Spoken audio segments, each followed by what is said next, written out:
नमस्कार, मेरा नाम है भूमि शर्मा और आप देख रहे हैं झारखंड प्रभात। कल्पना कीजिए एक ऐसी दुनिया की जहां पर मशीनें सोचती हैं, काम करती हैं और इंसानों से कंधा मिलाकर आगे बढ़ती है। ये दुनिया है एआई की, यानी कि आर्टिफिशियल इंटेलिजेंस की। लेकिन यहाँ सबसे बड़ा सवाल ये खड़ा होता है कि क्या ये एआई नई चुनौतियाँ खड़ी कर रहा है या हमारी चुनौतियों को आसान कर रहा है। ऐसे ही कई सवाल आपके मन में भी ज़रूर आते होंगे और इन्हीं सभी सवालों के जवाब को तलाशने के लिए हम आ पहुंचे हैं एलबीएसएम कॉलेज के प्रिंसिपल डॉक्टर अशोक कुमार झा के पास। सबसे पहले तो नमस्कार सर। धन्यवाद। और हमारे चैनल में आपका स्वागत है। मेरा पहला सवाल आपसे यही रहेगा कि आप हमेशा बच्चों के साथ रहते हैं, बातचीत करते हैं, तो बातचीत करने के बाद आपको ऐसा क्या लगता है कि 12वीं के बाद यानी कि इंटरमीडिएट के बाद पहली गलती जो छात्र करते हैं अपने भविष्य को लेकर?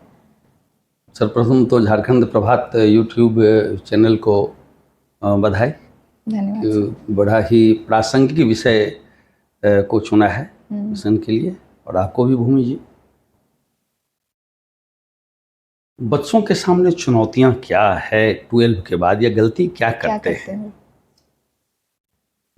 सबसे बड़ी समस्या है कि स्कूली शिक्षा और 12 की शिक्षा दोनों में समन्वय का अभाव, और यह इस समन्वय के कमी के कारण बच्चों के भीतर इंटरमीडिएट स्तर पर जागरूकता उत्पन्न नहीं हो पाती है। तो वो 12 के बाद क्या करना है, क्योंकि जिस परिवेश से वो आए हैं वहाँ उनको पता है कि 12 के बाद हमको इंजीनियर बनना है, डॉक्टर बनना है।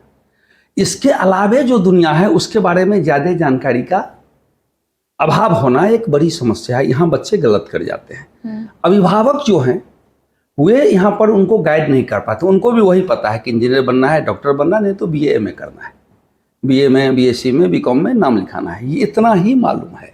जबकि दुनिया बदल गई है। यहाँ बच्चे या तो गलती कर बैठते हैं या फिर गलत झांसे में आ जाते हैं। अगर ठीक से काउंसलिंग नहीं हुआ या आज के समय के संबंध में वे अपने अभिभावकों को समझा नहीं पाए तो फिर समस्याएं खड़ी हो जाती है। तो कैरियर के कितने अधिक ऑप्शंस हैं 12 के बाद, उसकी सम्यक जानकारी और अभिभावकों को भी बच्चे समझा पाएं, ऐसा नहीं हो पाता है। यहीं पर वो गलती कर पाए, या तो दोस्तों के कहने पर कोई कोर्स ले लेते हैं जिसमें उनकी रुचि है या नहीं है। और इसके पीछे कारण भी है। जब हम फिनलैंड या और देशों की शिक्षा व्यवस्था को देखते हैं, वहाँ पर 8वें तक को एक स्तर पर रखा जाता है, और 8वीं कक्षा के बाद बच्चे के रुचि के अनुसार किस प्रकार का कौशल विकसित करवाया जाए उस पर ध्यान दिया जाता है। हमारे यहाँ अभी तक वो प्रगाढ़ नहीं हो पाया है। एनईपी आई है तो एनईपी अभी पूरी तरह से क्रियान्वित नहीं हुई है। अच्छी चीज़ है एनईपी। अगर सही ढंग से एनईपी का क्रियान्वयन हो जाए तो इस प्रकार की गलतियों की संभावना कम रहेगी। दूसरी एक गलती है कि इंटरमीडिएट स्तर पर बच्चे 100% उपस्थित हों क्लास में, इसके लिए कोई किसी न किसी व्यवस्था की आवश्यकता है। ओके सर, आपने कहा कि मतलब दोनों के बीच में काफ़ी कंपैरिजन नहीं हो और ये समझे कि क्या डिग्री इंपॉर्टेंट है, सिर्फ डॉक्टर और इंजीनियरिंग ही इंपॉर्टेंट नहीं है। यही अगर डिग्री की बात हो रही है तो क्या लगता है आपको, डिग्री ज़्यादा ज़रूरी है या फिर स्किल? देखिए, डिग्री का भी महत्व है और स्किल का भी। हम दोनों में से किसी को डिनाई नहीं कर सकते। मगर डिग्री आपने स्किल के साथ ली है या सिर्फ आपके पास स्किल है? मान लीजिए कोई बिजली का मिस्त्री है, वो बहुत अच्छा ट्रांसफार्मर ठीक करता है, वह बिजली का की सारी जो समस्याएं हैं उसको दूर कर सकता है, समाधान कर सकता है। मगर उसके पास अगर आईटीआई की डिग्री नहीं है, डिप्लोमा की डिग्री नहीं है, इंजीनियरिंग की डिग्री नहीं है, तो क्या उसे व्यवस्था में नौकरी मिल पाएगी? सही नौकरी उसको किस स्तर पर रखा जाएगा? तो हमारी जो व्यवस्था है वो डिग्री को मान्यता देने वाली व्यवस्था है। क्योंकि हम मैट्रिक के आधार पर, इंटर के आधार पर, ग्रेजुएशन के आधार पर या अन्य जो बीटेक है, आईटीआई है आदि के आधार पर किसी को नौकरी देते हैं। तो ऐसे में अगर उसको डिग्री नहीं है तो फिर सही नौकरी नहीं मिल पाएगी। अब समस्या है कि अगर हम आईटीआई की डिग्री ले रहे हैं और आईटीआई की डिग्री के लिए आवश्यक जो स्किल है वो अगर हमारे पास नहीं है तो भी हमारी ज़रूरत नहीं होगी। हम मिनिमम क्वालिफिकेशन तो है, बच्चे बैठ पाएंगे, परीक्षा में, मगर वो परीक्षा में लिख नहीं पाएंगे। जहाँ अगर कोई प्राइवेट सेक्टर में ही अच्छे सैलरी पर अगर उनको रखने की बातें हो तो कंपनी क्या देखेगी? स्किल देखेगी, मगर डिग्री के साथ स्किल देखेगी। तो डिग्री और स्किल में समन्वय आवश्यक है।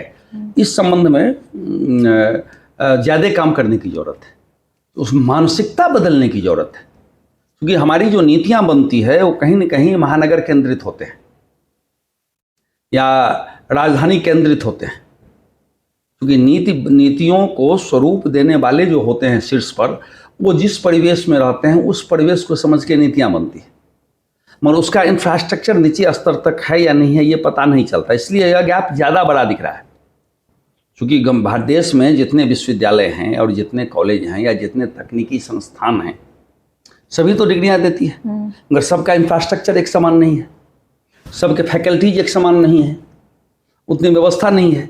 तो कई प्रकार के शिक्षा पद्धतियों के साथ हम जीते हैं, तो और फिर कंपटीशन एक होता है। अब जैसे नीट है या मतलब जेई का एडमिशन होता है या यूपीएससी है, बीपीएससी है या जो भी है, उसमें हम परीक्षा में सभी बैठते हैं। सेंट्रल स्कूल से सेंट्रल कॉलेज से में यूनिवर्सिटी में पढ़ने वाले भी और गांव के पढ़ने वाले भी, और दोनों का इंफ्रास्ट्रक्चर एक नहीं है। दोनों कितने बच्चों पर एक टीचर हैं वो वहाँ नहीं है, लैब फैसिलिटीज जो सेंट्रल यूनिवर्सिटीज़ में है वो वहाँ नहीं है, जो आईआईटीज में है वो एनआईटीज में नहीं है, जो एनआईटीज में है वो प्राइवेट विश्वविद्यालयों में नहीं है। मगर कंपटीशन तो देखिए, आईईएस का परीक्षा देना है तो बच्चे कहाँ पर देंगे? सारे बीटेक एक साथ देंगे, चाहे वो आईआईटी से पढ़े हैं कि वो एनआईटी से पढ़े हैं या कहाँ से देने हैं। ये एक बहुत बड़ा गैप है। फिर कौशल विकास समान रूप से कैसे होगा? तो हमको नीतियों के क्रियान्वयन पर ध्यान देना होगा। डिग्री भी आवश्यक है, मगर डिग्री के अनुरूप कौशल हो हमारे भीतर, ये भी जरूरी है, क्योंकि बिना कौशल के हम, क्योंकि आर्थिक युग है, तकनीकी युग है, दोनों के समन्वय के साथ जीवन यापन नहीं कर सकते। बिल्कुल सर। आप एक साहित्यकार भी हैं और लिखते भी हैं, तो आपको क्या लगता है साहित्यकार के योगदान में एआई मतलब कैसा काम कर रहा है? सही तरीके से कर रहा है या गलत तरीके से कर रहा है? देखिए, साहित्य का जो काम है वो सृजनशीलता का काम है, और सृजन का काम मशीन के भरोसे प्रॉपर तरीके से नहीं संभव है, क्योंकि कल्पना में डूबने के बाद लोग यथार्थ पर जाते हैं। मशीन तो फैक्ट देखेगा, वो कैलकुलेशन कर सकता है, एक्यूरेट कर सकता है, मगर उसमें भावना वो कहाँ से लाएगा? और शुद्ध सोना, शुद्ध जो गोल्ड होता है सोना, उसके तो आभूषण भी नहीं बनते, तो फिर तो रिपोर्टाज हो जाएगा ना, वो आंखों देखा हाल जो होता है वैसा हो जाएगा। तो अभी चल रहा है एआई का साहित्य में धड़ल्ले से प्रयोग हो रहा है। कुछ लोगों ने तो दावा किया है कि एआई के माध्यम से हमने उपन्यास लिखा और उसको पुरस्कार भी मिल गया, तो एआई उपयोगी हो रहा है। तो प्रोफेशनल जो राइटर्स हैं उनके लिए बहुत अच्छा हो गया है, तो लगातार लिख सकते हैं, एआई उनके लिए लिखता रहेगा, और ठीक से देखें तो देखें, नहीं देखें तो फिर समस्याएं आएगी। तो एआई सहूलियत तो है, मगर साहित्य का जो मूल स्वरूप है वह मनुष्य के सृजनशील मस्तिष्क की जो कल्पनाशीलता है उस पर निर्भर करती है। इसलिए मैं साहित्य के क्षेत्र में एआई को उपयोगी तो मानता हूँ, मगर अच्छा विकल्प नहीं मानता। उपयोगी इसलिए है कि एआई अंग्रेजी से हिंदी में ट्रांसलेशन कर देगा, तमिल से हिंदी में ट्रांसलेशन कर देगा, फिर हम उसको पढ़ सकते हैं कि तमिल में क्या लिखा जा रहा है, बंगला में क्या लिखा जा रहा है, आज का विश्व साहित्य क्या है, ये एआई के माध्यम से हम जान सकते हैं। यहाँ वह सकारात्मक हो जाता है, ठीक है। मगर अगर हम एआई से अपना कविता लिखाने लगें, एआई से हम अपनी कहानियाँ लिखाने लगें, तो फिर वह हमारे मस्तिष्क को कुंद कर देती है। दूसरी सबसे बड़ा खतरा क्या है कि ये बहुत ही वैज्ञानिक है कि जिस अंग का उपयोग कम हो जाता है वह अंग कमजोर हो जाता है और धीरे धीरे वो समाप्त हो जाता है। तो मनुष्य की सबसे बड़ी ताकत जो है वह मस्तिष्क है, और मस्तिष्क का उपयोग अगर बंद हो गया, और चूंकि एआई को भी मस्तिष्क ने ही बनाया है, एआई कोई अपने से उपजी हुई चीज नहीं है, तो मनुष्य से ऊपर वो नहीं हो सकता है, चूंकि मनुष्य क्या बनाया, हम गॉड से ऊपर नहीं हो सकते। वो जो कोई अदृश्य एनर्जी है उसने सृष्टि को बनाया है, तो बनाने वाला हमेशा महान होता है। तो एआई तो हमारा क्रिएशन है, तो हमसे ऊपर नहीं जा सकता है। परंतु अगर हमने एआई को सारा काम सुपुर्द करके अपने मस्तिष्क को सक्रिय रखना छोड़ दिया तो फिर हमारा मस्तिष्क काम नहीं करेगा। फिर उसको नियंत्रण करने की जो मस्तिष्क में क्षमता है वो उससे प्रभावित होगा। तो शायद में उपयोग हो रहा है, और उपयोग और दुरुपयोग ये तो प्रवृत्ति पर निर्भर कर, लोगों की अपनी अपनी प्रवृत्तियां हैं, उस पर निर्भर करता है। सहयोगी भी है, और अगर निर्भर हो गए तो उसी प्रकार जैसे लोग घर में नौकरों के भरोसे छोड़ देते हैं तो फिर बाद में झाड़ू भी नहीं दे पाते हैं। तो 50 साल बिना नौकर के भरोसे रह गए, फिर वो घर में बीमार भी पड़ेंगे तो उनको आदत हो गई है कि कोई आएगा बाजार से सामान लाएगा, हमको पानी पिलाएगा, यानी अपना काम भी वो कर नहीं पाते हैं। फिर उनका हाथ पाँव सब मस्तिष्क वो सब कुछ प्रभावित होता है। तो वही संभावनाएं बनी हुई है। जी सर, एआई आने के बाद आपको क्या लग रहा है, देश में नौकरियां बढ़ेंगी या घटेंगी? देखिए, एक बात समझ लीजिए, मैंने एक अभी पहले बताया था कि नौकरियां हमेशा बढ़ती रहती है, घटती कभी नहीं है। उसके अब स्वरूप बदलता है, चेंज होता है। कुछ तरीके के नौकरियों में कमी आएगी, कुछ तरीके की नौकरियां बढ़ेगी। अब जैसे जब कंप्यूटर आया तो पूरे देश में डर का वातावरण था, कंप्यूटर नौकरी छीन लेगा, कोई नौकरी छीन लेगा। नौकरी छीना या बढ़ा, पूरी दुनिया अपनी हो गई। तो इस तरह एआई के क्षेत्र में एआई आधारित जो कंप्यूटिंग है वो बढ़ेगा। अब जैसे अभी तो एआई के बदले क्वांटम एआई की बात चल रही है। एआई भी अभी तो तकनीक जल्दी जल्दी, एआई कितना दिन रहेगा? हम कुछ और खोज लेंगे, इससे ऊपर की चीज खोजेंगे, इससे ऊपर का। और आप थोड़ा सोच के देखिए और अपने मिथकों में जाइए, जिसको मिथक करते हैं मे बी रियलिटी। हमारे जो प्राचीन ग्रंथ सब हैं उसमें जो संकेत है वो एआई से ऊपर का संकेत है। वहां तक तो अभी हम नहीं पहुंच पाए, हम वहां भी पहुंच सकते हैं। अब छोटा सा मैं कंप्लीट मिथक की बात करता हूं। आज हम लोग कह रहे हैं कि एआई ये कर देगा, रोबोट ये कर देगा, वो कर देगा, ऑर्डर देंगे वो सब कुछ कर देगा। हमारे यहाँ एक कल्पना है जिन्न की, सुना है? जिन ऑर्डर पर सब कुछ कर देता है, ऑर्डर पर प्रकट हो जाता है। अब इसको आप कोरिलेट करके देखिए, क्योंकि हर समाज का, हर संस्कृति की अपनी रियलिटी होती है, अपना एक स्ट्रक्चर होता है विकास की। आज हमारा जो वैज्ञानिक व्यवस्था है लैब आधारित, ये कितने दिनों की है? कितने दिनों की है? मात्र 300-400 साल की। 400 साल पहले का विज्ञान क्या था? जिस विज्ञान ने हमको ग्रहों का पता बताया, ग्रहों के रंग बताए, ग्रहों की दूरी बताई, प्रकाश की गति बताया, प्रमेयों की स्थिति बताई, तो क्या था? कौन सा विज्ञान था? वो तो प्रयोगशाला आधारित विज्ञान नहीं था। पुराने जो वेदशालाएं हैं वो क्या है, कैसे है? जब पूरा दुनिया सो रहा था तब भारत ने परमाणु, अणुपरमाणु की खोज की कनाद मुनि ने वैशेषिक दर्शन में। किस आधार पर, कैसे? तो मिथक को चूंकि परंपरा छूट गई है तो लगता है कैसे हुआ होगा। पुष्पक विमान की चर्चा है, भारद्वाज ऋषि जितने विमान की चर्चा करते हैं उतना भी बन नहीं पाया है। कहां से? ये कंप्लीट कल्पनाशीलता है ऐसा तो नहीं कहा जा सकता है ना। अभी 14 लोगों की बात हो रही है कि 14 पृथ्वी पर लोग रहते हैं, संभावना है, ऐसा आज का विज्ञान बोल रहा है, या जो हमारे भूगोलवेत्ता हैं वो बोल रहे हैं, ग्रह नक्षत्रों का अध्ययन करते हैं।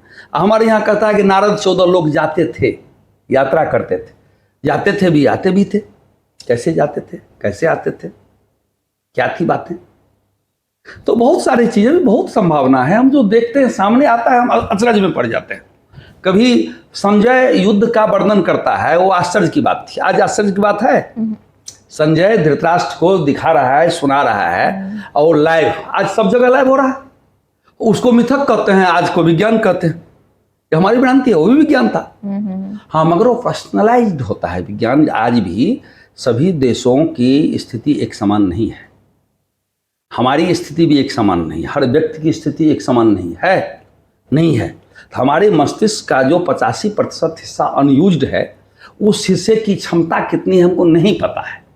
तो उस हिस्से की क्षमता को जो जितना जागृत कर पाएगा, अपने चक्रों को जगा पाएगा, वो उतना समझ सकता है। वो व्यक्तिगत रूप से भी वो इसके भीतर में देखने की दृष्टि, अंधे भी देखते हैं ना, कैसे देखते हैं, भीतर की दृष्टि है ना, तो देखना पड़ेगा। हमारा तो अभी ऊपरी सतह की बात है और सब कुछ में तालमेल है। हमारा जो सब कुछ समन्वय से चलता है, आँख, हम लोग कहते हैं आँख देखता है, आँख नहीं देखता, आँख से मस्तिष्क देखता है।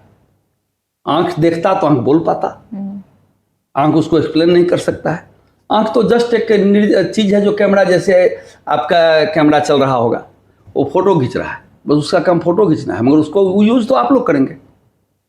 इसी तरह आँख जो है वो आँख के माध्यम से मस्तिष्क देखता है, फिर वहाँ विश्लेषण होता है, फिर काम आगे बढ़ता है। तो नौकरियाँ जाएगी नहीं, नौकरियाँ बढ़ेगी। हाँ, समय को समझते हुए बच्चों को एआई के सही उपयोग के बारे में समझना होगा। और एआई का उपयोग केवल रील बनाने में करेंगे और कहानियाँ सुनने में करेंगे तो भगवान मालिक है, तो फिर कहेंगे नौकरियों का रोना रोएंगे। तो नौकरी बढ़ेगी, घटेगी नहीं, नए नए फील्ड खुलेंगे, नए नए जगह खुलेंगे। हो सकता है कुछ क्षेत्र में नौकरियां कम होगी, आईटी के क्षेत्र में कुछ नौकरियां कम हो सकती है, एआई उसमें रिप्लेस कर सकता है। और एआई से आगे की बात होने लगी है। एआई भी मुझे मेरे हिसाब से 5 साल से ज़्यादा एआई का भी युग नहीं। ये कंप्यूटर का जो टाइपिंग है वो कितना बढ़ेगा। पैथन में लोग यूज कर रहे हैं, एडवांस पैथन आ गया है। एक समय लोग अकाउंट्स में क्या क्या ऐप यूज करते थे, अब उसका एडवांस स्वरूप आ गया है, तो बढ़ता जाता है, मगर बेसिक तो वही है ना। तो बेस है हमारा मस्तिष्क, इसको हम कितना जागृत रखते हैं, कितना सतर्क रखते हैं, कितना चिंतनशील रखते हैं, ये अगर है तो फिर ये सब हमारे नियंत्रण में है। ये हम पर हावी कैसे हो सकता है। अच्छा, आज के ज़माने में एआई जैसे आपने कहा कि आ रहा है, बहुत सारी चीज़ें चेंजेस भी लेके आ रहा है, इसको लेके छात्रों को आप क्या सलाह देना चाहेंगे? देखिए, हर समय की अपनी चुनौतियां होती है, और मनुष्य का जो विकास हुआ है वह चुनौतियों के कारण ही हुआ है। अगर जीवन में चुनौती न हो तो मस्तिष्क अपनी पूर्ण क्षमता से काम नहीं कर पाता है। सुविधा से बचना है, शॉर्टकट से बचना है। शॉर्टकट के माध्यम से सफलता की तलाश करना, ये नकारात्मक चीज़ें हैं। इससे युवाओं को बचना होगा, छात्र छात्राओं को बचना होगा। अभी पूरी दुनिया छोटी हो गई है। भारत 140 करोड़ से ऊपर का देश है, युवा देश है, और पूरी दुनिया में ऑप्शंस हैं। अभी तो पूरी दुनिया युद्ध में उलझी हुई है। युद्ध के बाद सब जगह लोगों की ज़रूरत पड़ेगी, स्किल्ड लोगों की ज़रूरत पड़ेगी। उसमें आप कितनी हिस्सेदारी हमारे बच्चे ले सकते हैं वो उन पर निर्भर करेगा। वो अच्छे प्लम्बर बन सकते हैं, वो अच्छे इंजीनियर बन सकते हैं, अच्छे तकनीकी एक्सपर्ट बन सकते हैं। यानी जो उनको अभी एक एआई का उपयोग करना होगा, उनको अभी से अध्ययन करना पड़ेगा कि यूक्रेन में क्या आवश्यकताएं युद्ध के बाद होगी, किन किन क्षेत्रों में बहुत ज़्यादा लोगों की आवश्यकता होगी। उनको अभी समझना होगा कि पश्चिम एशिया में क्या स्थिति होगी, कितने लोगों की ज़रूरत होगी। हमारे जो पाश्चात्य कंट्रीज हैं, रूस आदि जो सभी विकसित देश हैं, वहाँ जनसंख्या बहुत कम हो रहा है, वहाँ लोगों की ज़रूरत होगी। तो वहाँ जो काम रोबोट कर पाएगा रोबोट करेगा। अगले समय में रोबोटिक्स में बहुत, अभी 10 साल चलेगा रोबोटिक्स और एआई का, ये 10 साल चलेगा, 10 साल के बाद नहीं चलेगा। तो रोबोटिक्स और एआई, तो अभी रोबोटिक्स और एआई का उपयोग कर हम वहाँ का जो बाज़ार क्रिएट हो रहा है जिसमें लोगों की ज़रूरत है, उसमें क्या कर सकते हैं, उसको ध्यान में रखकर अगर तैयारी करेगा तो चुनौतियों को आसानी से पा लेगा। चुनौतियाँ तो रहेगी। ऐसा कैसे होता है, अगर नीचे में मधु मिल जाए तो पहाड़ पर कौन जाएगा चढ़कर तोड़ने के लिए, तो मेहनत करना पड़ेगा। सिंह भी, संस्कृत का एक श्लोक है कि सिंह के मुंह में भी शिकार जो है वो सीधे नहीं चला जाता है। तो अगर विकसित भारत 2047 तक हमको बनाना है, जो देश सपना देख रहा है, तो विकसित भारत में हम पीछे न रह जाएं, इस चुनौती को युवाओं को स्वीकार करना पड़ेगा कि हमारे कौन सा स्किल से भारत भी विकसित होगा, हम भी विकसित होंगे। हम विकसित होंगे तो स्वाभाविक भारत विकसित होगा। अगर हर युवा भारत का विकसित होगा तो देश विकसित होगा। तो विकसित भारत का मूल तो यही ना है कि हर आदमी विकसित हुआ। विकसित होने के लिए कौशल है, कौशल चाहिए, हर प्रकार का कौशल। जब मैं कौशल बोल रहा हूं तो केवल इंजीनियर या केवल टेक्नीशियन की जरूरत नहीं है, मस्तिष्क भी विकसित होना चाहिए, साहित्यकार भी चाहिए, अच्छे विद्वान भी चाहिए, तभी वो एक समन्वयपूर्ण विकास की अवधारणाएं आकार लेती है। इसलिए बच्चों को घबराने की जरूरत नहीं है, चुनौती को समझने की जरूरत है। एक बार चुनौती समझ में आ गई तो समाधान तो हमारा मस्तिष्क देगा। करते हैं तब ना कविलियाई युग से आज तक की यात्रा हमने तय किया है। और अभी तो बहुत कुछ बाकी है। अभी विज्ञान अभी तक मौलिक चीज़ों की तरफ बहुत ध्यान नहीं दे पाया है। अभी तक सृष्टि का रहस्य नहीं सुलझा है, कोई नया ग्रह नहीं बनाया गया है, कोई नए पौधे नहीं आए हैं, कोई नया अनाज नहीं आया है क्या? नहीं, सुविधा के सारी सामानें, हम उसी को कहते हैं वैज्ञानिक विकास। भारतीय अवधारणा ये नहीं है। भारत की जो वैज्ञानिक परंपरा है वो समन्वय मूलक है। भारत की जो वैज्ञानिक परंपरा है वो समन्वय मूलक है, प्रभावी है और मुझे लगता है सर्वाधिक तार्किक है। हाँ, मगर वो लिंक टूट जाने का कारण, हजारों साल की जो दूरी के कारण वो व्यवस्था टूट गई है, उसके भीतर जाना पड़ेगा और भारतीय ज्ञान परंपरा को समझने के लिए संस्कृत के गह्वर में प्रवेश करना पड़ेगा। हम अंग्रेजी तो सीखते हैं, फ्रेंच तो सीखते हैं, मगर संस्कृत नहीं पढ़ते हैं। बाद में भी, जरूरी नहीं है क्लास में ही पढ़ना, डिग्री के बाहर भी हम जब पढ़ेंगे और उसमें खोजेंगे, जैसे इतिहास के लिए कहा जाता है कि असत्य से सत्य को निकालना पड़ता है, मिथ्य से भ्रम को निकालना पड़ता है, भ्रम से सत्य को छांटना पड़ता है, वही हाल आपको देखना पड़ेगा। जैसे मैंने भी कुछ उदाहरण दिया, ठीक है ना, हम उसको टाल देते हैं। मगर ये न, विश्वकर्मा ऐसे घर बनाते थे, अब क्यों नहीं हम समझते हैं कि एआई का उपयोग करके ही इतना जल्दी विश्वकर्मा घर बना रहे होंगे? विश्वकर्मा कोई एआई स्पेशलिस्ट रहे होंगे, आई कांट से, जो एक रात में डिजाइन बना देते थे या कुछ ऐसा करते थे। अभी वर्षों घर बनता था, आज टाटा स्टील जाता है 2 घंटा में घर को तैयार करके आ जाता है। अब विश्वकर्मा के बारे में कहते कैसे बना दिया? अरे भाई कैसे बना दिया? आप आज बना रहे हैं, आपको दिख नहीं रहा है। तो इस बात पर हमको ध्यान में देना पड़ेगा। और एक जीन है ना, भारत के लोगों का जीन, भारत की जो प्राचीन परंपरा उससे जुड़ती है। तो अगर उस परंपरा से जुड़ाव होगा तो मस्तिष्क भी उधर काम करेगा। जिन संवाहक है, हमारे पूर्वजों का गुण है, वो इधर आएगा। तो भारद्वाज ऋषि का जो आविष्कार है, कनाद का जो आविष्कार है, गौतम का जो आविष्कार है, उसको हम कैसे समझ पाएंगे जब तक उस तत्व नहीं जाएंगे? तो है तो हमारे भीतर बीज में, और उस बीज को तो थोड़ा खाद पानी देना पड़ेगा, तो फिर वो कोपल फूटेगा, ये आगे आएगा, फिर हम दुनिया को दे पाएंगे। नहीं तो हमको बता दीजिए अगर आपके चैनल के माध्यम से कि जब हमारी भारतीय ज्ञान की परंपरा थी, तब तो हमने बताया कि ग्रहों नक्षत्रों का रंग हमने बनाया नहीं, हमने समाज में उसको व्यावहारिक रूप से ला दिया। हमारे भारत के प्रत्येक बच्चे तक को पता है कि सोमवार से लेकर रविवार तक कौन सा ड्रेस पहनना है, और जो ड्रेस हमको पहनना है वही ग्रह का रंग है, बता दिया। सबको मालूम है शनि का रंग काला है। हम नाटक में भी बनाते हैं तो शनि को काला बनाते हैं ना। वो कौन सा विज्ञान था? मगर आज क्या दे पाए हैं? वर्तमान विज्ञान में हमने कौन सा नया आविष्कार दिया है? एआई हमने दिया है? नहीं दिया। कंप्यूटर हमने दिया? नहीं दिया। जबकि कंप्यूटर को जो बनाने वाले थे वो यहाँ भारतीय कृष्ण तीर्थ के आश्रम में रहकर पहले संस्कृत पढ़े थे, वैदिक गणित पढ़े थे, वैदिक गणित जगन्नाथपुरी के आश्रम में। इसीलिए संस्कृत बना है विदेश में कंप्यूटर, और उसकी सबसे वैज्ञानिक भाषा जिसको स्वतः ग्रहण कर लेता है वो क्या है? संस्कृत है। वो अंग्रेजी लैटिन को तो नहीं ग्रहण कर पाता है, संस्कृत को ग्रहण कर पाता है।